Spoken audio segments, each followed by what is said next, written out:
నమస్తే, welcome to special debate. ప్రతి సంవత్సరం లక్షలాదిగా మన స్టూడెంట్స్ అంతా వరల్డ్ వైడ్గా టాప్ యూనివర్సిటీలపై అడుగులు వేస్తారు. అయితే ఈ విదేశీ విద్యా ప్రయాణం వెనుక కేవలం కెరీర్, లక్షల జీతాలు ఇవి మాత్రమే కనిపిస్తున్నాయా? లేక హోమ్ సిక్నెస్, అప్పుల భారం, మారుతున్న వీసా నిబంధనల వంటి కఠినమైన సవాళ్లు కూడా కనిపిస్తున్నాయా? అసలు గ్లోబల్ ఎడ్యుకేషన్ భారతీయ విద్యార్థుల భవిష్యత్తుకు బంగారు బాటలో ఎలా మార్చుకోవాలి? ఇలా చాలామందికి సందేహాలు ఉంటూ ఉంటాయి. ఈ సందేహాలను వృద్ధి చేసేందుకు మనతో జాయిన్ అవుతున్నారు వెంకట్ టి కుర్తి గారు. ఇక వెంకట్ గారు అందరికీ తెలిసిందే, 3 దశాబ్దాలకు పైగా ఔషధ తయారీ, పరిశోధనలు, ప్రయోగాల్లో అపార అనుభవం ఉంది. ఆధునిక యుగంలో పార్వతో పాటుగా డేటా సైన్స్ వంటి రంగాల్లో అనేక మందికి మార్గదర్శనం కూడా చేస్తారు. అలాగే చాలా కాలేజెస్లో, యూనివర్సిటీల్లో 300కు పైగా సెమినార్స్ కూడా నిర్వహించారు. నమస్తే వెంకట్ గారు.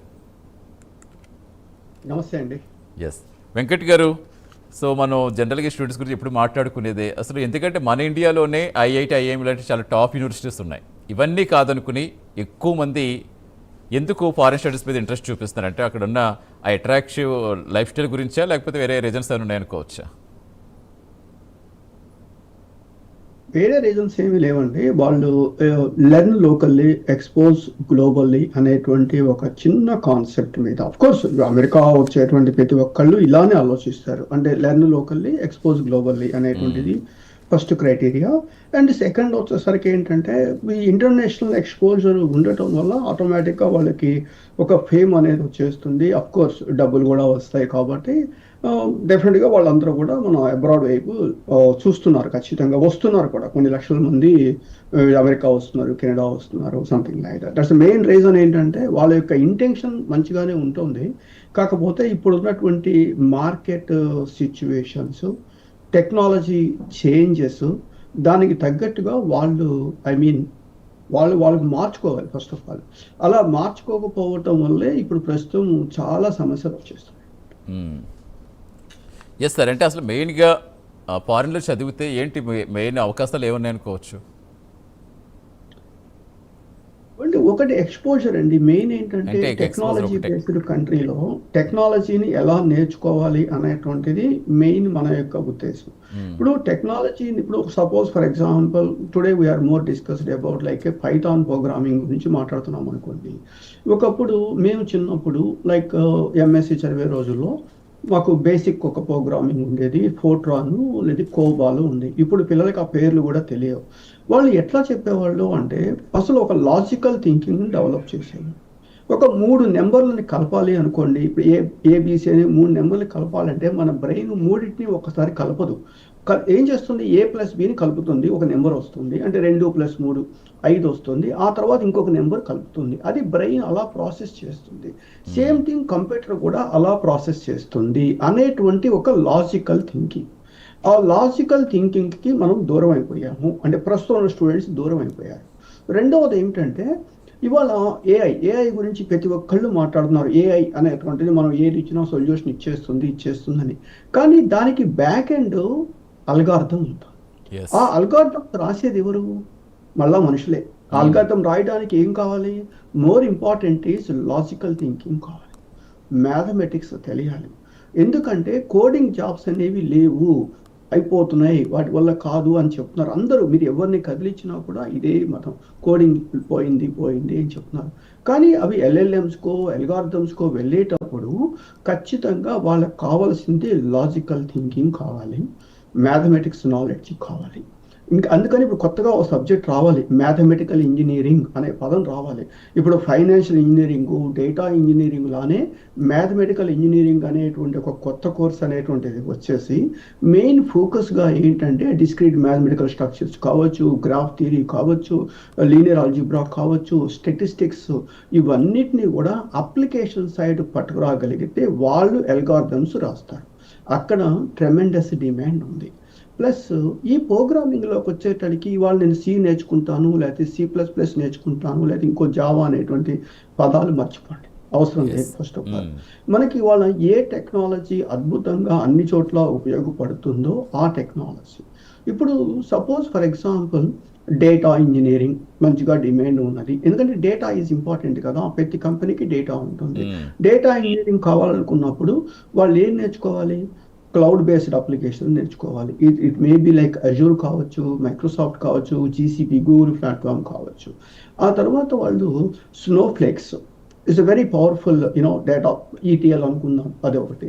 అదేవిధంగా డేటా బ్రిక్స్ అంటే అజూర్ ఒక క్లౌడ్ ప్లాట్ఫామ్, ఒక స్నోఫ్లేక్స్, ఒక డేటా బ్రిక్స్, ఈ మూడు నేర్చుకొని చేసి ఈ మూడిట్లో వాడేటువంటి ప్రోగ్రామింగ్ లాంగ్వేజ్ ఏంటి?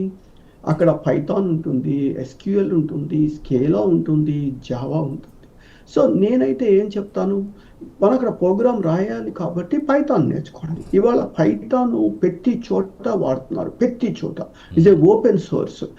నేర్చుకునే పైథాన్ని పర్ఫెక్ట్గా నేర్చుకోండి. కంటిన్యూస్ లెర్నింగ్ ఎప్పుడు కూడా అప్డేట్ అవుతూ ఉండాలి. Yes sir, right sir. Call wait చేస్తారు, కాల్ తర్వాత మళ్ళీ కంటిన్యూ చేద్దాం సార్. ప్రస్తుతం శేఖర్ గారు తిరుపతి నుంచి. నమస్తే శేఖర్ గారు. శేఖర్ గారు చెప్పండి. నమస్తే సార్, నా పేరు శేఖర్, తిరుపతి నుంచి. మా అమ్మాయి ఫార్మ్ డి గ్రాడ్యుయేషన్ కంప్లీట్ అయింది సార్. క్లినికల్ సాస్ ప్రోగ్రామర్ నేర్చుకుంది సార్. కానీ క్లినికల్ సాస్ ప్రోగ్రామర్ మీద పోస్టింగ్స్ ఏది రావడం లేదు. ప్రస్తుతానికి బెంగళూరులో ఏదో కోడింగ్ లో చేస్తా ఉంది సార్, IQVIAలో. వేరే ఏదైనా నేర్చుకోవాలా సార్? దాని గురించి చెప్పాలంటే మీరు చెప్పగలరని ఆశిస్తున్నాను సార్. నేను ఫార్మా ఇండస్ట్రీలో లాస్ట్ 25-26 ఇయర్స్ నుంచి నేను పనిచేస్తున్నాను. మీరు చెప్పేటువంటి శాస్ అనేటువంటిది ఆంధ్ర రాష్ట్రాల్లో ఫస్ట్ 2008లో స్టార్ట్ చేసింది నేనే యాక్చువల్గా. సో అది పక్కన పెట్టేద్దాం. ఇప్పుడు PCI అండి, ఫార్మా కౌన్సిల్ ఆఫ్ ఇండియా వాళ్ళు సిలబస్ మార్చారు నెక్స్ట్ ఇయర్ నుంచి. ఆ సిలబస్లో పైథాన్కి సంబంధించిన కోర్సెస్, AIకి సంబంధించిన కోర్సెస్, స్టాటిస్టిక్స్ సంబంధించిన కోర్సెస్ దాదాపుగా 9 పేపర్లు ఉన్నాయండి, 8-9 పేపర్స్ ఉన్నాయి. అలా ఇప్పుడు అయిపోయిన అమ్మాయి సిలబస్లో అది లేదు. ఖచ్చితంగా ఇప్పుడు ఆ అమ్మాయి రావాలి అనుకునేటట్టయితే పైథాన్ అంటే క్లినికల్ రీసెర్చ్లో కూడా పైథాన్ చాలా బాగా యూజ్ చేస్తారు. తను ఆల్రెడీ శాస్ నేర్చుకుంది, ఉద్యోగం దొరకట్లేదు అని చెప్తున్నారు. కానీ నా క్వశ్చన్ ఒకటేనండి, మీరు శాస్ ఎవరి దగ్గర నేర్చుకున్నారు? వాళ్ళు ఫ్యాకల్టీ ఎక్కడ పనిచేస్తారు? వాళ్ళ యొక్క ఎక్స్పీరియన్స్ ఏమిటి? ఇవన్నీ డిసైడ్ చేసుకోండి. డిసైడ్ చేసుకున్న తర్వాత ఉద్యోగం రాదు అనే పరిస్థితి ఏం లేదండి. ఇప్పుడు ఇండియాలో ఈరోజు హైదరాబాదు, బెంగళూరు ఇవన్నీ హాట్ బెడ్ స్టాటిస్టికల్ ప్రోగ్రామింగ్కి. ఒక విధంగా చెప్పాలంటే గ్లోబల్ క్యాపిటల్స్ అవి హైదరాబాద్ మెయిన్లీ. అలాంటి చోట జాబ్స్ ఉన్నాయి. కానీ వాళ్ళందరూ కూడా చూస్తుంది ఏంటంటే క్వాలిటీ పీపుల్ కోసం చూస్తున్నారు. సో మీ అమ్మాయి నాకు కాంటాక్ట్ చేయమని చెప్పండి. Definitely I can give a better advice. But Python is very good for even clinical trials and drug development area also. Right sir, thank you Shekhar garu, thanks for calling అండి. S Venkata garu, జనరల్గా students కావచ్చు, parents కావచ్చు, చాలా అపోహలు ఉంటూ ఉంటాయి. America వెళ్తే ఏదో సెటిల్ అయిపోయారు, ఒకవేళ అక్కడ మనం డబ్బులు ఒకవేళ పార్ట్ టైం జాబ్ చేసుకుని వాళ్ళ ఫీజులు వాళ్ళే కట్టేసుకుంటారు, అవి వెంటనే గ్రీన్ కార్డ్ వచ్చేస్తుంది. ఇలా చాలా రకాల కళలు ఉంటాయి. ఒకప్పుడు బాగా ఎక్కువ ఉండి ఇప్పుడు కొంచెం తెలుస్తోంది అనుకోండి, న్యాచురాలిటీకి వచ్చి రియలైజేషన్కి వచ్చారు. అసలు ఏంటి, ఎంతవరకు నిజం? వీటి గురించి మాట్లాడుకుంటే ఒకసారి మనం. అంటే ఇది ఫ్రాంక్గా చెప్పాలంటే most of these terms related to legal side అండి, లీగల్ సైడ్. సో నాకు తెలుసు, అంటే లీగల్ అడ్వైస్గా ఎవరో ట్రీట్ చేయొద్దు. I'm very positive on that side. ఒకప్పుడు అంటే కొత్తగా రూల్స్ ఏమీ మారలేదండి ఫ్రాంక్. ఇప్పుడు కొత్తగా ఒక రూల్ కొత్తగా వచ్చింది, దాని గురించి కొంచెం చెప్తాను. రెండోది ఏంటంటే, first of all part time job చేయటం అనేటువంటిది ఇల్లీగల్ అండి అమెరికాలో. స్టూడెంట్ అనేటువంటి వాళ్ళు 20 గంటలు మాత్రమే క్యాంపస్లో పనిచేయచ్చు. అంటే ఆ పనిచేసే క్యాంపస్లో నువ్వు హోటల్లో అయినా పని పర్వాలేదు, ఆ క్యాంపస్లో మాత్రం 20 గంటల పాటు లీగల్గా పనిచేయచ్చు. వారానికి 20 గంటలే పనిచేయచ్చు. అది లీగల్. అది ఇప్పుడు పెట్టిన రూల్ కాదు, ఎప్పటి నుంచో ఉన్న రూలు. సో కాబట్టి బయట అది అందరికీ వస్తుందా? రాదు. వెరీ ఫ్యూ పీపుల్కి రావచ్చు. ఎందుకంటే టీచింగ్ అసిస్టెంట్ ఇలాంటి జాబ్స్ అందరికీ రావు కాబట్టి కొంతమందికి వస్తాయి. That's okay. అది ఎప్పుడో ఉన్న రూలు. మిగతా ఏంటంటే క్యాంపస్ దాటి బయట, అంటే అది హోటల్లోనో మోటల్లోనో బేబీ సిట్టింగో ఇవేవి కూడా చేయకూడదండి. ఇంతకుముందు గవర్నమెంట్స్ చూసి చూడనట్టుగా వదిలేశాయి. ఇప్పుడు ఉన్న గవర్నమెంట్ గట్టిగా పట్టుకొని చేసి వాళ్ళని పట్టుకుంటున్నారు, డిపోర్ట్ చేస్తున్నారు, చాలా సమస్యలు వాళ్ళు ఫేస్ చేస్తున్నారు. సో కాబట్టి పేరెంట్స్ అనేటువంటి వాళ్ళు ఫస్ట్ ఆలోచించాల్సింది ఏంటంటే, మా పిల్లవాడిని అమెరికా పంపించడం, అమెరికా రావడం అనేది వాళ్ళ జీవితంలో బెస్ట్ డెసిషన్ అండి, అందుట్లో ఎలాంటి సందేహం లేదు. కానీ పంపించే ముందు వీళ్ళకున్న స్కిల్ సెట్ ఏమిటి? ఈ 40-50 లక్షల రూపాయలు ఖర్చు పెట్టి అమెరికా వెళ్ళి MS డిగ్రీ చేసిన తర్వాత కనీసం ఆ 40 లక్షల రూపాయలు సంపాదించేటువంటి స్కిల్స్ వీళ్ళకి ఉన్నాయా లేవా అనేటువంటిది ఫస్ట్ వాళ్ళు డిసైడ్ చేసుకోవాలి. అది రెండవది. చాలా కన్సల్టెన్సీస్ ఏం చెప్తాయంటే ఫస్ట్ సెమిస్టర్ కట్టుకో, అక్కడికి పోయి పార్ట్ టైం చేసేసుకోవచ్చు, అది ఇది అని చెప్తారు. ఆ రోజులు పోయాయండి, ఆ రోజులు లేవు ఇప్పుడు. అది ఫస్ట్ క్లారిటీ పెట్టుకోవాలి. రెండవది ఏమిటంటే టెక్నాలజీ. ఒక బీకాము అంటే నేను డిగ్రేడ్ చేస్తున్నాను కాదు, బీకాము బిఏనో చదివినటువంటి పిల్లవాడు ఇక్కడికి వచ్చేసేసి ఏదో ఒక కోర్స్ చేస్తారు, $40,000 ఖర్చు పెట్టి. వాళ్ళకి జాబ్స్ ఎక్కడ ఉన్నాయండి? ఫస్ట్ ఆఫ్ ఆల్ ప్రతిరోజు మనం చూస్తున్నాం, మెటా 8,000 మందిని తీసేసింది, ఆరకెల్ 30,000 మందిని తీసేసింది, సేల్స్ ఫోర్స్ మేము అసలు హైర్ చేయము ఇంజనీర్స్ అని చెప్పేసి వాళ్ళు స్టేట్మెంట్స్ ఇస్తున్నారు కదా. ఇవన్నీ అబద్ధాలు ఏం కాదు, పేపర్లో ఉన్నాయి అక్కడ. సో ఇలాంటి పరిస్థితుల్లో మనము మార్కెట్లో నిలబడటానికి, మార్కెట్లో సక్సెస్ అవటానికి continuous learning is the more important. Continuous right advices is important. ఇది పెట్టుకోవాలి. రెండోది పేరెంట్స్ ఏమో ఆలోచించాలి అంటే, ఓకే మా పిల్లవాడిని అమెరికా పంపించేసాం, 40 లక్షలు ఫీజు కట్టేసాం, కానీ వాడు నెల రోజులకి ఒక $600 అకామిడేషను, ఒక $200 ఫుడ్, ఒక $100 ఇంటర్నెట్, ఇంకొక $100 సమ్ ఎక్స్పెన్సెస్, అంటే నెలకి దాదాపుగా ఒక $1,000 పేరు మినిమం అతని ఖర్చులు అవుతాయి. ఈ $1,000 ఖర్చులు అంటే దాదాపుగా ఇప్పుడు 90,000 రూపాయలు ఇండియా నుంచి ఆ పిల్లలకి పంపించగలరా? ఇవాళ బ్యాంక్ ట్రాన్సాక్షన్స్ మొత్తం చేస్తున్నారు. మీకు డబ్బులు ఎవరు ఇస్తున్నారు? మీ పేరెంట్స్ ఇస్తున్నారా? మీ బ్యాంక్ ఇస్తుందా? మీకు అప్పు ఇస్తున్నారా? ఆ రికార్డ్స్ అన్ని కూడా ట్రాక్ చేస్తున్నారు. అవి లేకపోతే ఏమవుతుంది? వాళ్ళకి క్వరీస్ ఇస్తున్నారు, నువ్వు ఎలా బతికావు ఈ దేశంలో, నువ్వు లీగల్గా పని చేయకుండా బతకలేవు కదా, ఇల్లీగల్గా పనిచేసావు అని ప్రూవ్ చేస్తున్నారు. ఇవన్నీ సమస్యలండి. ప్రస్తుతం స్టూడెంట్స్కి చాలా చాలా సమస్యలు ఉన్నాయి. దానికి తోడు కొత్తగా ఇంకొక రూల్ మొన్న వచ్చేసింది. అదేంటంటే ఎవరైనా గ్రీన్ కార్డు పర్మనెంట్ రెసిడెంట్గా అప్లై చేయాలి అంటే హోమ్ కంట్రీకి వెళ్ళాలి అని పెట్టారు. మీరు నాన్ ఇమిగ్రెంట్గా అమెరికాకు వచ్చారు, మీరు ఇమిగ్రెంట్గా మారాలి అంటే మీరు హోమ్ కంట్రీకి వెళ్ళి ఆ పిటిషన్ ఫైల్ చేసుకోండి అని అది పెట్టారు. దానివల్ల ఎక్కువ మంది ఐటీలో ఉన్న వాళ్ళు మన ఇండియన్సే కాబట్టి డెఫినెట్గా వాళ్ళందరికీ కూడా ఇది, అంటే కొన్ని ఎక్సెప్షన్స్ ఉన్నాయి. అది నేను కొంతమంది లాయర్స్తో మాట్లాడుతున్నాను. We want to conduct a better session on that side యాక్చువల్గా. సో ఇవన్నీ సమస్యలండి. వీటన్నిటికీ సమస్యలు ఏంటంటే పిల్లల దగ్గర మార్కెట్కి సంబంధించినటువంటి స్కిల్స్ లేకపోవటం. నేను చాలా సందర్భాల్లో ఇదే చెప్తాను. If you have skill, nobody is going to stop you. If you don't have skill, nobody is going to help you. పెట్టుకోగలిగితే every point is valid. But ఏంటంటే ఇక్కడ చాలా మందికి ఉంటుంది, జనరల్గా మిడిల్ క్లాస్ ఫ్యామిలీస్కి ఎక్కువగా ఏముంటుంది, వాళ్ళ పిల్లలు మనకులా కాదు, బెటర్ లైఫ్ లీడ్ చేయాలి అని చాలా మందికి డ్రీమ్స్ ఉంటాయి. కొంతమంది పంపలేకపోవచ్చు. మీరు అన్నట్టుగా వీళ్ళు కంప్లీట్గా వీళ్ళు చాలా టాలెంటెడ్ అని తెలిసినప్పటికీ పంపే అవకాశం లేకో లేదా అప్పులు చేయక తప్పకో ఏదో చేస్తూ ఉండొచ్చు. అంటే ఎలా ప్లాన్ చేసుకోవాలి? మీరు 30 సంవత్సరాల పైగా అక్కడ ఉన్నారు, ఎంతోమందిని చూస్తుంటారు, ఎన్నో రకాల పీపుల్ని చూస్తుంటారు. అసలు ఎలా ఆర్థికంగా మనం ఇక్కడ అప్పులో కూరిపోకుండా ఎలా ప్లాన్ చేసుకోవాలి? అసలు అక్కడ స్కాలర్షిప్స్ కానీ ఫండింగ్స్ కానీ ఇలాంటివి ఏమన్నా ఉన్నాయా? ఛాన్సెస్ తక్కువ అండి. అంటే జనాలు చెప్తారు ఫండింగ్ వస్తుంది, స్కాలర్షిప్స్ వస్తాయి అనేటువంటిది ప్రాబబ్లీ 5% అంతే. కానీ నేను వాళ్ళకి ఏం చెప్తానంటే, ఇప్పుడు మిడిల్ క్లాస్ ఫ్యామిలీ ఒక అప్పర్ మిడిల్ క్లాస్కో పైకి వెళ్ళాలి అంటే ఒకే ఒక ఆయుధం ఏదైనా ఉన్నది అంటే చదువండి, ఎడ్యుకేషన్ ఒక్కటే. మనం ఆ ఎడ్యుకేషన్ని నెగ్లెక్ట్ చేయొద్దు. ఇవాళ మన తెలుగు రాష్ట్రాల్లో ఆల్మోస్ట్ ఫీ రియంబర్స్మెంట్ ఉంటుంది. అంటే almost I'm telling you, fee reimbursement ఉంటుంది. సో కాలేజీకి వెళ్ళండి, you are a college topper అవ్వండి. అది ఏ కాలేజీ అని నేను డిస్కస్ చేయట్లా, చిన్నదా పెద్ద పక్కన పెట్టేద్దాం. ఆ కాలేజీలో ఉన్న 100 మంది స్టూడెంట్స్లో నువ్వు టాపర్ అవునా కాదా అనేటువంటిది ఒకటి ఫస్ట్. అలా టాపర్ అయినప్పుడు డే 1 అండి, ఫస్ట్ ఇయర్ నుంచి వాళ్ళు ఏం చేయాలి, ఐఐటీస్లో అంటే ఈ గేట్ ఎగ్జామ్ ఏదో రాసేసుకుని ఐఐటీస్కి వెళ్ళండి. ఐఐటీస్లో మీకు సీట్ వస్తే బ్యాంక్స్ లోన్ ఇస్తున్నాయి, ఒక్క పైసా కూడా మీరు కట్టక్కర్లేదు. ఐఐటీలో అంటే ఐఐటీలు కానీ కనీసం ఎన్ఐటీస్లో కనుక మీకు బీటెక్ ఎంటెక్ సీట్లు వస్తే ఒక్క పైసా కూడా బ్యాంక్స్ లోన్ ఇస్తాయి యాక్చువల్గా. సో అక్కడ చేయండి, అక్కడ చేసేస్తే సరే. ఒక మిడిల్ క్లాస్ పర్సన్ ఐఐటీలో చేసిన తర్వాత వాళ్ళ స్థాయి ఎలా ఉంటుందో ఆలోచించండి. అంటే మనం ఏం చేస్తున్నాము, 10th క్లాస్ వరకు నెగ్లెక్ట్ చేస్తున్నాము. ఇంటర్మీడియట్ ఒక రెసిడెన్షియల్ కాలేజీకి వెళ్ళి బట్టి కొట్టేస్తున్నారు. ఆ తర్వాత ఒక ఎంట్రన్స్ ఎగ్జామ్ రాస్తున్నారు. ఇక్కడేమో 990 మార్క్స్ వస్తాయి. అదే వ్యక్తికి ఎంసెట్లోనేమో 30,000 ర్యాంక్ వస్తుంది. ఇక్కడేమో టాప్ 100లో ఉంటాడు, అక్కడ 30,000కి ఎందుకు వెళ్ళిపోతున్నాడు అంటే ఇక్కడ బై హార్ట్ చేశాడు. ఆ కాంపిటేటివ్ ఎగ్జామినేషన్ ఇస్ డిఫరెంట్. ఇక్కడ ఫస్ట్ వచ్చినా అక్కడ ఫస్ట్ రావాలి కదా. సో కాబట్టి ఇవన్నీ రియల్ ప్రాబ్లమ్స్ అండి. సో అక్కడి నుంచి వచ్చిందో ఐఐటికి వెళ్ళిపోయి వాడు బీటెక్ ఎంటెక్ చేశాడు అనుకోండి, వెంటనే ఐఐటి వాళ్ళకి క్యాంపస్ ప్లేస్మెంట్లు మంచి కంపెనీలో బాగానే వస్తున్నాయి, ఇప్పటికీ కూడా వస్తున్నాయి, ఏదో 1-2 ఎక్సెప్షన్స్ తప్పించి. వస్తున్నప్పుడు హాయిగా మంచి శాలరీతో ఉద్యోగం చేసుకుంటూ ఒక 2 సంవత్సరాలు కష్టపడండి, కాస్త కూస్త డబ్బులు దాచిపెట్టుకోండి, ఎవరిని అడగకుండా శుభ్రంగా అమెరికా రండి, అమెరికాలో ఎంఎస్ డిగ్రీ చేయండి, హ్యాపీగా ఈ 2 సంవత్సరాల మంచి కార్పొరేట్ ఎక్స్పీరియన్స్తో ఇక్కడ సెటిల్ అయిపోవచ్చు. ఇది ఒక స్ట్రాటజీ అండి. అంటే ఏంటి, మనం కష్టపడకుండా మనం ఎవరెస్ట్ శిఖరం ఎక్కాలి అంటే కుదరదండి. ఇప్పుడు పరిస్థితి అదే. ఇవాళ స్టూడెంట్స్, నేను రోజు చాలా మందితో మాట్లాడతాను కదా, మా ట్రైనింగ్లకి వాళ్ళు ఫోన్ చేస్తుంటారు, ట్రైనింగ్ అంటారు, అదంటారు, ఇదంటారు. నీకేమొచ్చు అంటే సామెత ఫ్రంట్ అండ్ బ్యాక్ అండ్ ఎలా కనెక్ట్ చేసామంటే ప్లగ్ పెట్టి కనెక్ట్ చేసామని చెప్తారు.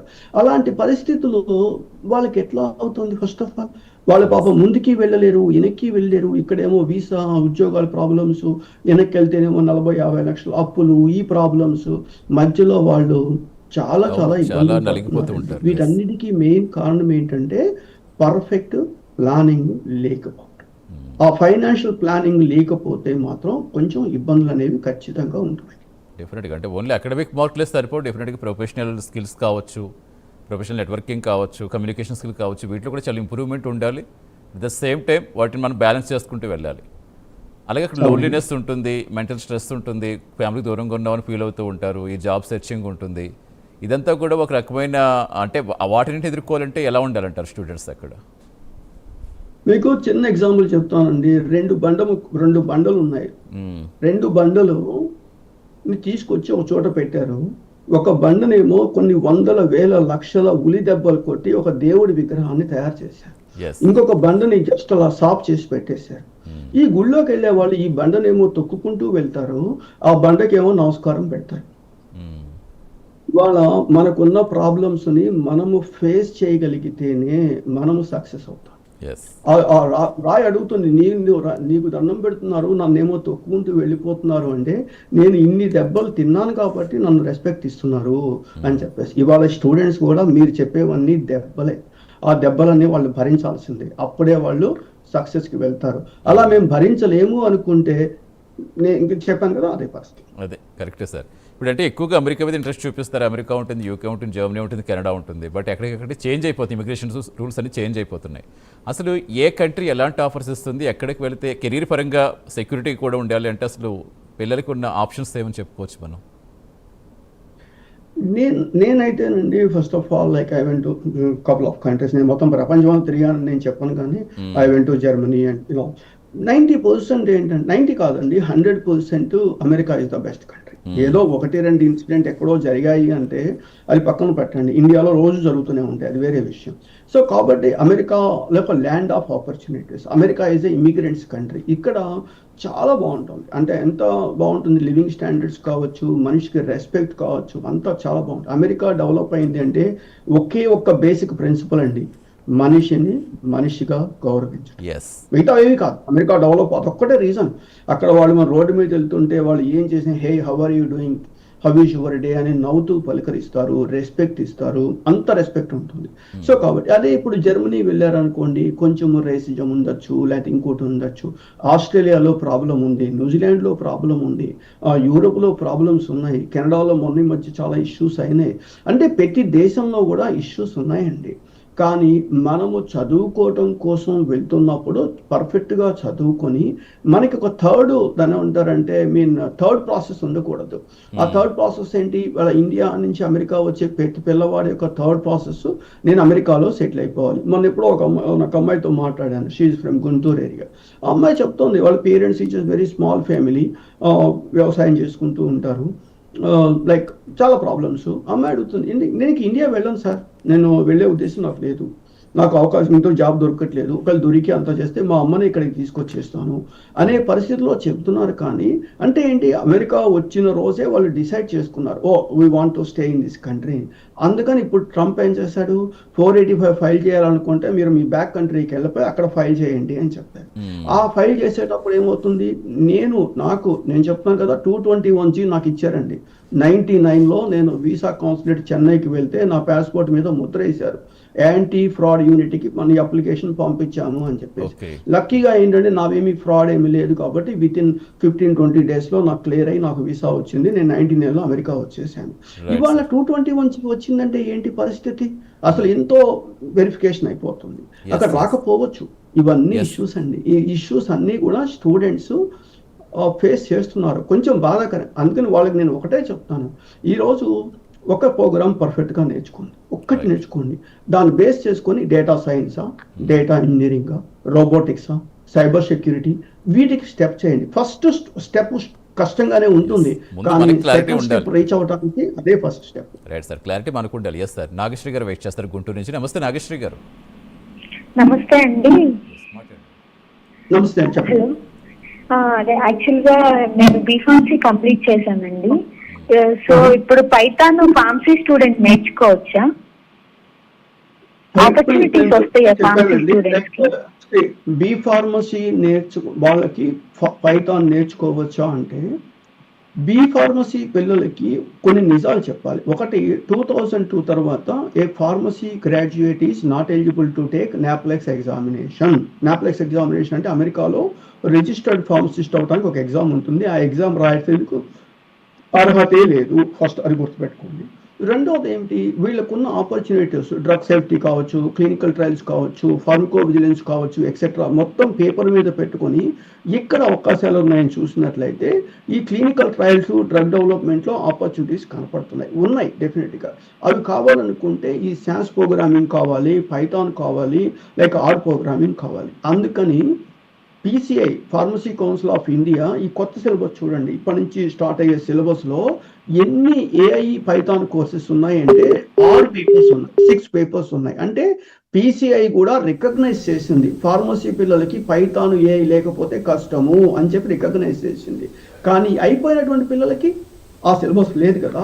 ఇప్పుడు వాళ్ళు బయట నేర్చుకునేసి వస్తే అప్పుడు మార్కెట్లోకి వెళితే వాళ్ళకి మంచి ఆపర్చునిటీస్ ఉంటాయన్నమాట. ఖచ్చితంగా నేర్చుకోవచ్చు, కానీ నేర్చుకునేటువంటి ఫ్యాకల్టీ బేసిక్స్ నుంచి చెప్పే ఫ్యాకల్టీ ఉండాలి. అంతేగాని హై లెవెల్లో ఒక ఇంజనీరింగ్ గ్రాడ్యుయేట్కి చెప్పిన లెవెల్లో ఈ పైథాన్ ఫార్మసీ వాళ్ళకి చెబితే కొంచెం కష్టంగానే ఉంటుంది. సో ఖచ్చితంగా నేర్చుకోవచ్చు. అయిపోయాయి, చాలా హెవీ కాంపిటీషన్ ఉంది. ఈ పోటీనంతా తట్టుకుని ముందుకు వెళ్ళాలంటే, ఫారెన్లో మన స్టూడెంట్స్ సక్సెస్ అవ్వాలంటే మీరు ఇచ్చే ఫైనల్ మెసేజ్ ఇవ్వండి. ఫైనల్గా ఒకటేనండి, అమెరికా లాంటి దేశంలో అనెథికల్ కానీ రూల్స్కి విరుద్ధంగా కానీ ఏ పని చేయద్దు. రైట్. రూల్స్కి విరుద్ధంగా అనెథికల్గా ఏ పని చేయొద్దు. కష్టపడి చదవండి, సక్సెస్ తీసుకోండి. That's very important. There is no shortcut for getting a success. Only Yes. smart work and hard work. Yes, కష్టపడితేనే విజయం మనల్ని వరిస్తుంది. Right sir, thank you Venkata గారు. Thanks for joining and debate అండి. Thank you. ఇది ఇవాళ special debate. Keep watching Prime nine news. నిజం ఇదే మా ఇస్తాం.